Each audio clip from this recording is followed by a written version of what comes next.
never thought she would walk out of my life without a word.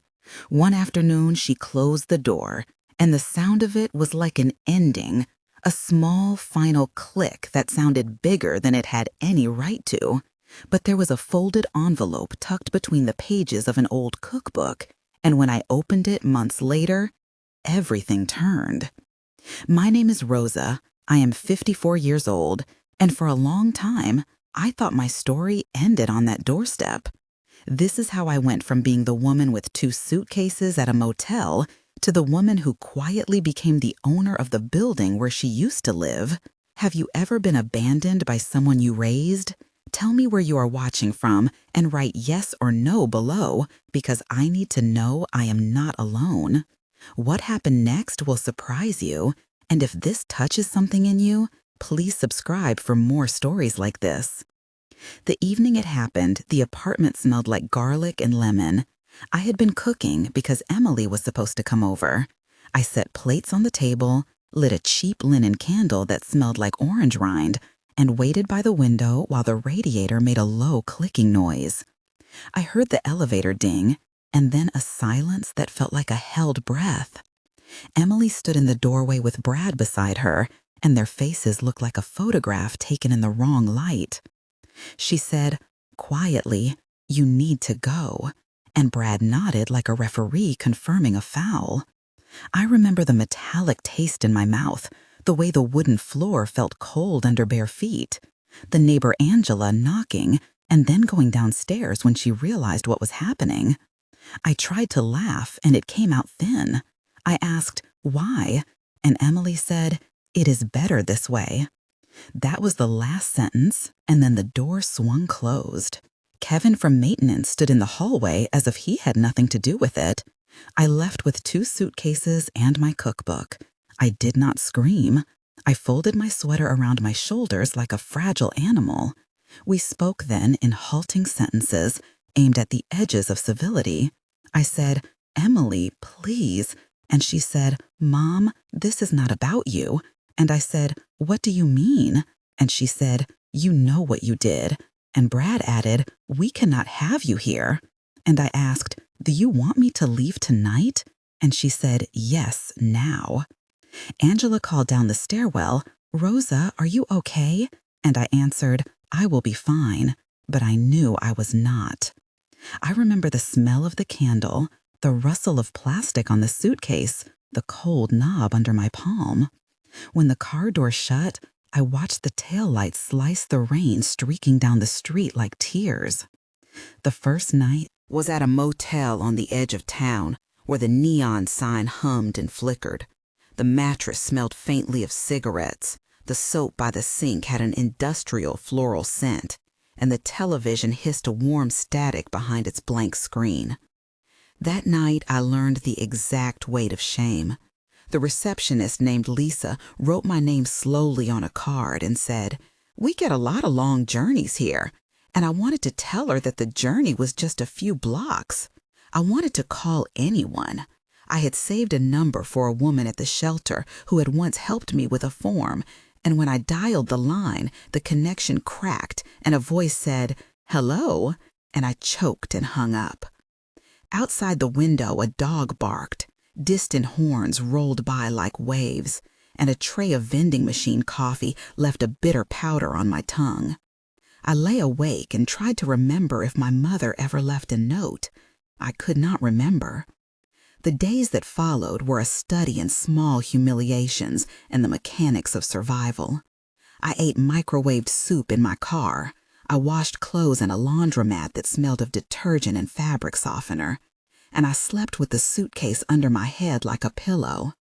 People passed me on the sidewalk without looking or looked through me as if I were glass.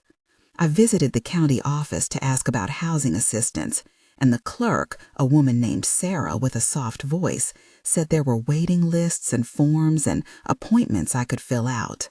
I got a part-time job cleaning at a bakery where the flour dust settled on my eyelashes and the warmth of the ovens reminded me of Sundays at home. A man named Tom, the baker, taught me to fold dough, and when I lifted the tray, the smell of yeast felt like a tiny domestic miracle. I started to think of myself as an object that must be moved and polished until it fit in again. I checked my messages, and there were none from Emily. I told myself she had simply needed space, but space turned into weeks and then months. Backstory.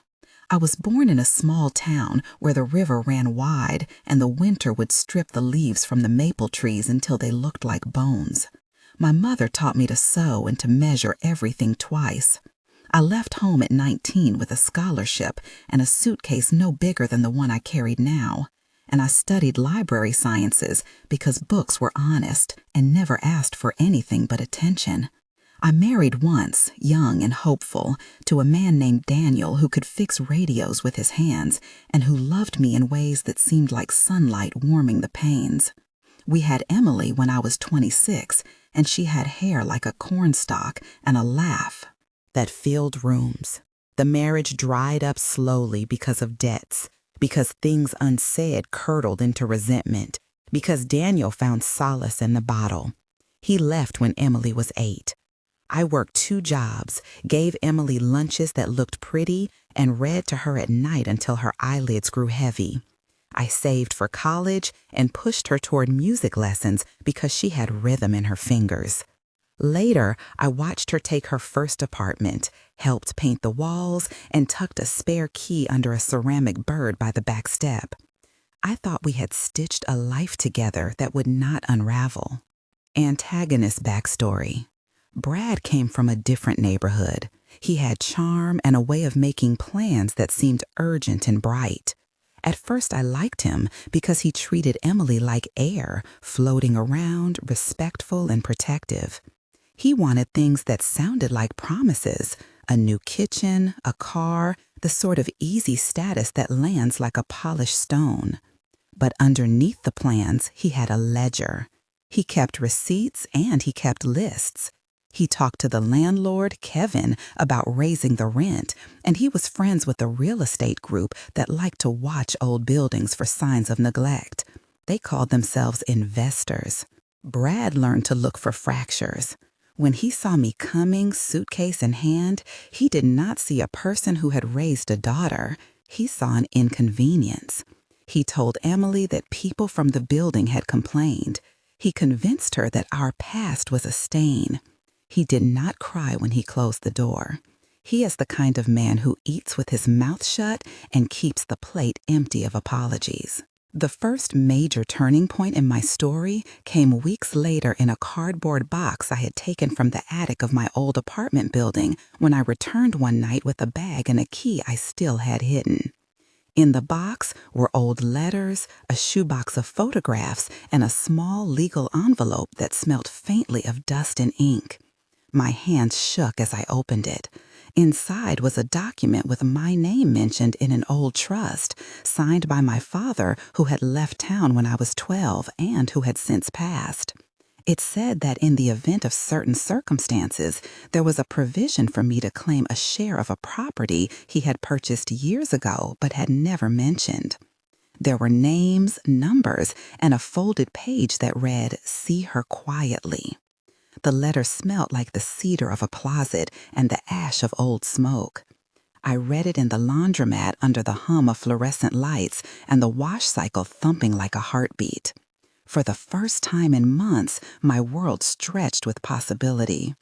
I took the envelope to a lawyer. Marcus was a man in his 60s with gray temples and a patient manner. His office smelled of old books and toner. He asked questions while he fumbled through records, his fingers touching paper like he was learning the texture of a memory. He said it would not be simple, but it could be done. We sat and traded sentences to map the way forward. I asked, "How likely is this?" And he said, "The trust is valid on its face, but the chain of title needs inspection." And I asked, "What does that mean?" And he said, "We will file for probate and check for a quiet title action if necessary." And I said, "How long?" And he said, "It could be months, perhaps a year." And I asked, "Will Emily know?" And he said, "We can proceed quietly if the facts support it." That day, the scraper of his pen on paper sounded like a small drum. I signed a retainer and felt the faint sting of hope. Technical process note, concise. To validate the trust, Marcus explained that we would file a probate petition, serve notice to interested parties, and run a title search for liens and encumbrances. If clouds appeared on title, we could pursue a quiet title action, a legal proceeding to clear disputes while simultaneously considering formation of an LLC for purchase and liability protection. The process required certified copies, affidavits of heirship when necessary, and a calculated timeline for discovery and potential settlement. This would take paperwork, some court fees, and time.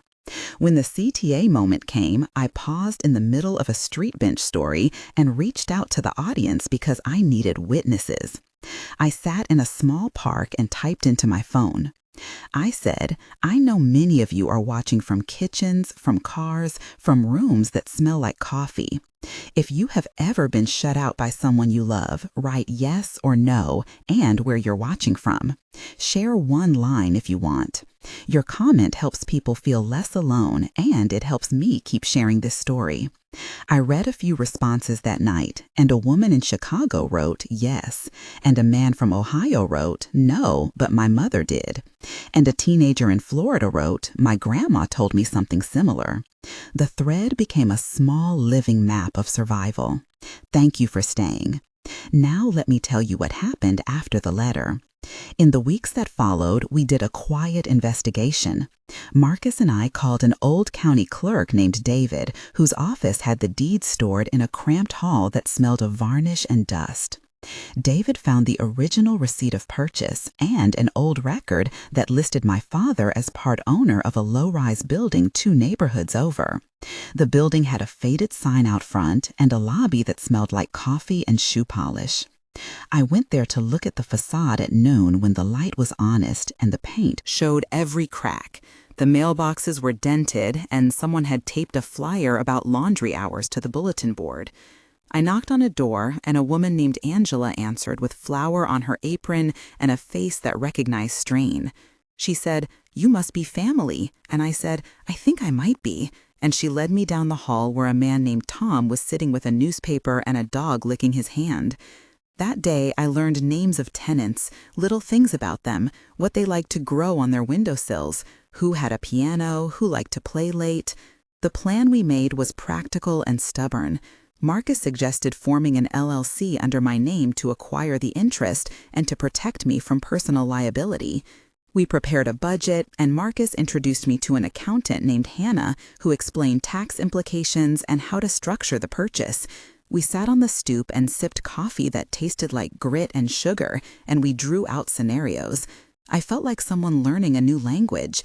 I read about trusts and testaments and the way a quiet legal action can remove claimants. Marcus said we could petition the court to recognize the terms of the trust and request an accounting from whoever had been managing the property. He said, "We will move without fanfare." I asked, "Can we do this without them knowing?" And he said, "We can limit public filings until we are ready, but eventual notices will be required." The steps felt both intimate and bureaucratic in the same breath. The ledger of actions became a map: title search, probate filing, formation of LLC, offer to purchase outstanding shares if appropriate, prepare for potential auction. We began to knit a different life. I took night classes and small business management at a community center where an instructor named Maria explained cash flow in terms that made sense to me. She said, "Think of it like a recipe," and I could see the oven and feel the yeast again. I opened a small account to hold operating funds, and Hannah helped me understand the accounting entries that would make the building solvent. I met a contractor named Omar who walked the floors with me and pointed out pipes with the smell of rust and windows that needed new seals. Omar had a laugh that shook his shoulders and a toolbox that smelled of oil. He said, "We can make this place livable and make it last," and I believed him because his hands knew how to fix things. Execution required patience and silence. We filed necessary petitions and sent certified letters. Notices landed on doormats like small weather events. The people I spoke to in the community remembered my father, and some still had keys to old stories. Brad, however, started to look around like someone who had been outplayed. He called twice to ask if I had any money, once to warn me about legal fees as if he were giving me advice. Emily texted once and then twice with a question about a photograph, and I read those messages while my hands shook. I would not respond.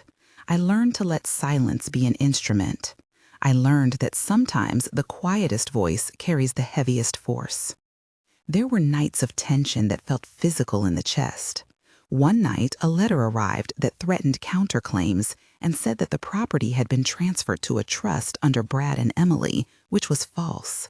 I remember standing at the kitchen sink with my hands gripping the edges and the air smelling of lemon and dishwasher soap.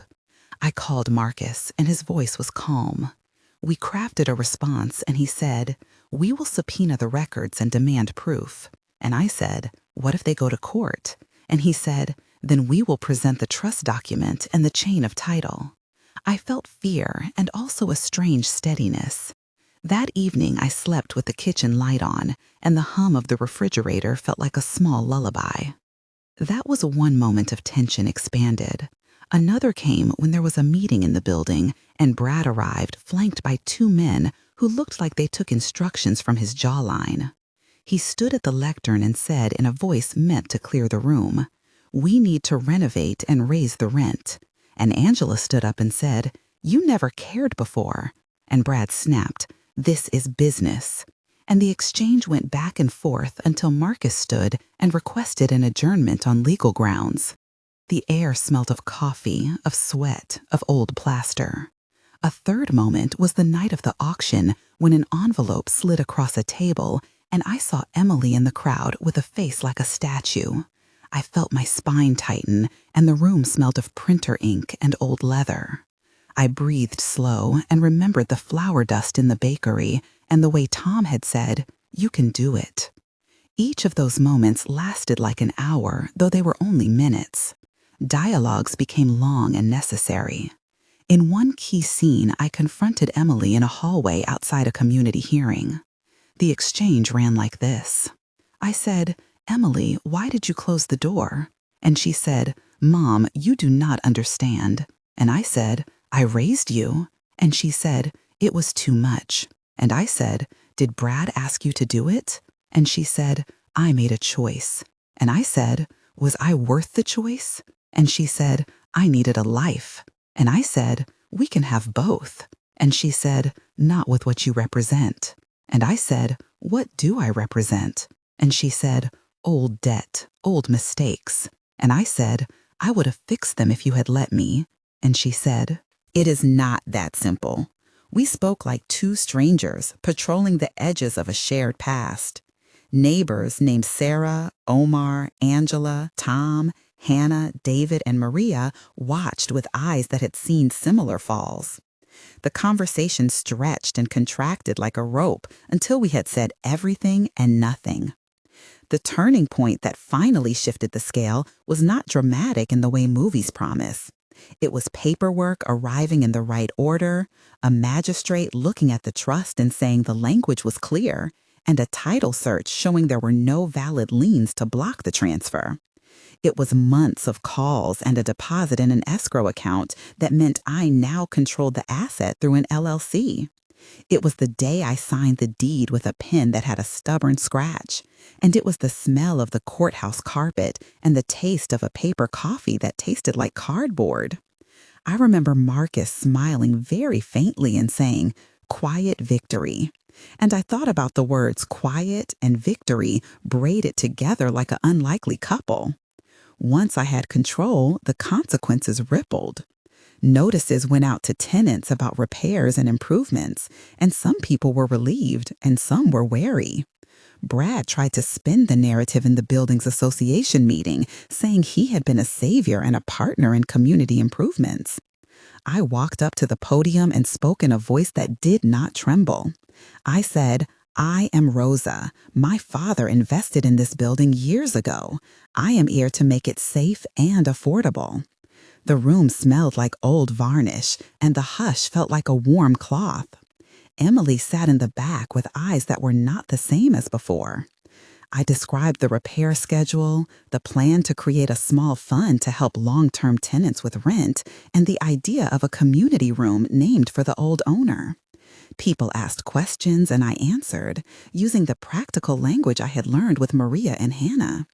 The exchange was direct and public. Brad's face went red, and he tried to speak over me, but the community had heard footsteps, and they were listening to someone who knew the ledger and the people. There were consequences outside the building, too. A local newspaper ran a short piece about an unexpected ownership change, and a young reporter named Josh called to ask for an interview. He smelled like winter and curiosity. He wanted the human angle, and I gave him it. He wrote about 2 suitcases and a discovery and a quiet legal fight, and the headline read, "From Evicted to Owner, a Quiet Return." The article made some neighbors text Emily and others call with memories of my father. Brad's investors started to distance themselves when they realized his claims were thin. He called me twice more, and I let it go to voicemail. His final message was a strangled apology that was more about his pride than my forgiveness. There were nights when the phone rang and a woman named Sarah from the shelter asked if I could host a small meeting for women who had been displaced. I said yes. We refurbished a laundry room into a tiny library, and I placed my old cookbooks on a shelf beside a box of donated blankets. I donated a portion of the proceeds from a small sale to a local shelter and signed the check with a hand that used to shake. The act felt like closing a circle. I also created a small scholarship in Emily's name because despite everything, I wanted a legacy other than anger. I wanted people to have a place to turn. There were legal matters to settle beyond the quiet title. We negotiated a limited settlement to cover Brad's alleged improvements, and we filed an accounting request to determine if funds had been misapplied. The request resulted in a mediated session where Brad and his attorney sat across from Marcus and me, and we reviewed ledgers printed on white paper that smelled faintly of copier ink. The exchange was formal, voices clipped. I asked Marcus at one point, if we can show mismanagement, will that change ownership? And he said, possibly, but it may result in monetary remedies instead. I felt satisfied with measured justice rather than spectacle. The man named David in the county registry signed a clearance form, and the ledger became clean. The epilogue is important, so listen to this carefully because it tells what lingered and how the shape of our lives shifted over time. 1 month later, I had installed new locks on the community room door, painted the lobby a warm cream, and received dozens of small notes from tenants thanking me for fixing the heat. The smell of paint and coffee and new light filled the lobby, and Angela brought lemon cookies to a small gathering. I invited Emily to come by without forcing her. The check deposit for the community fund cleared, and Hannah helped me set up recurring transfers to sustain it.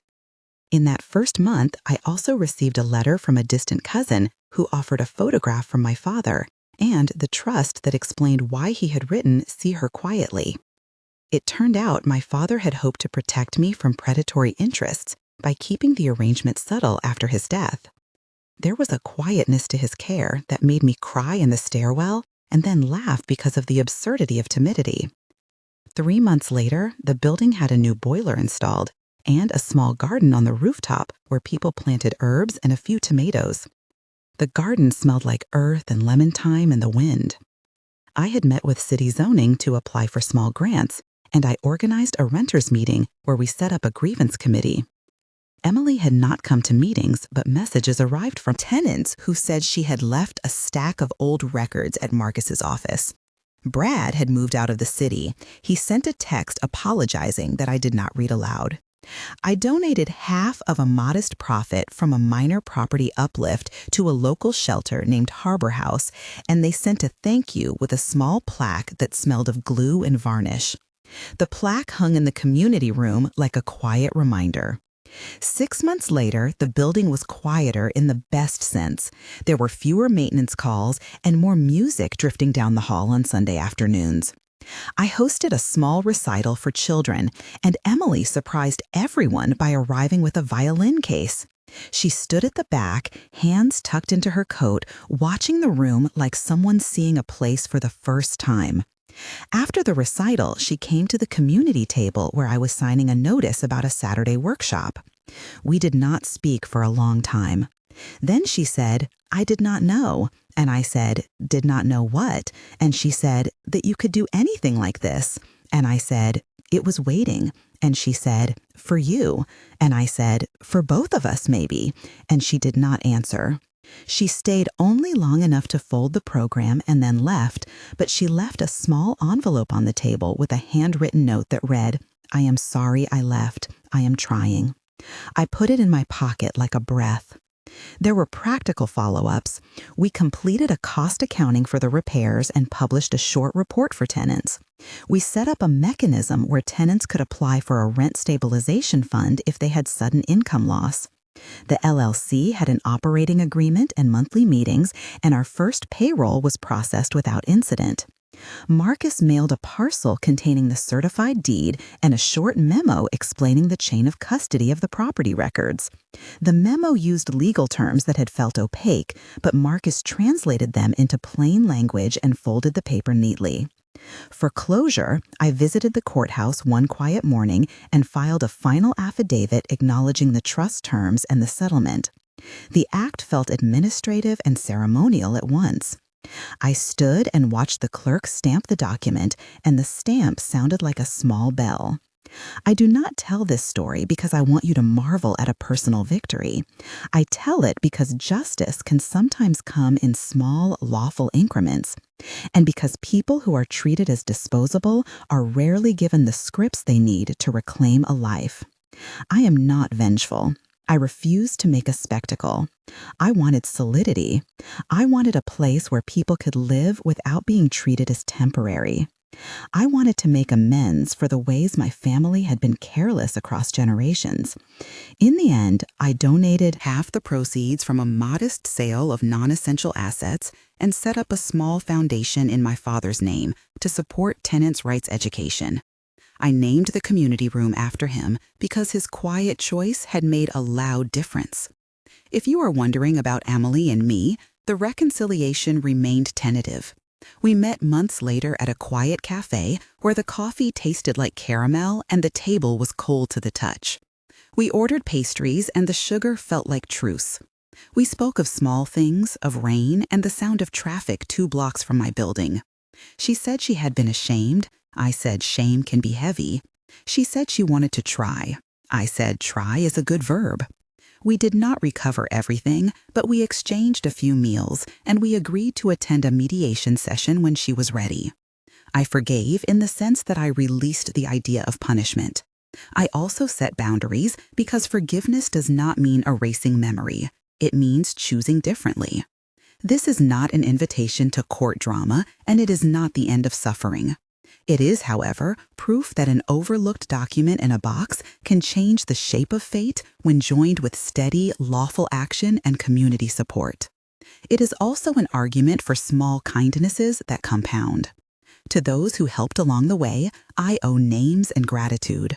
Marcus for his patience, Hannah for the books and ledgers, Omar for the pipes that stopped leaking, Angela for the cookies, Tom for the dog and the afternoon stories, David for the county records, Maria for the classes that taught me business sense, and Josh for telling the story without sensationalism. Each of these people appeared in the margins and became part of the center of a new life. So what remains now is the work and a quieter joy. I plant time on the rooftop and watch children run down the hall. I teach a small workshop on tenant rights in the community room, and sometimes I tell a condensed version of this story because it is a roadmap and because I owe others the confidence to look for hidden papers. I keep 1 copy of the original trust in a safe place, and I read the line, "See her quietly and smile at the tenderness and secrecy of my father." There is room for humility in what I did. If this story touched you in some way, please tell me in the comments where you watched and if you ever found unexpected help when you needed it. If you are new here, consider subscribing for more stories of quiet resilience and practical justice. I do this not to be applauded, but to show a path. I do not need everyone to forgive me. I need people to see that a life can be reclaimed, that paperwork and patience can be as powerful as anger, and that sometimes the person who walks out of your life without a word comes back into a room you now control with a different gravity. I do not want to make demands. I want to offer an example. If you can, share this with someone who might need to know that recovery can be slow and lawful and quietly enormous. I am Rosa, and I no longer sleep with a suitcase under my head. I sleep with the window open and the smell of thyme on the rooftop.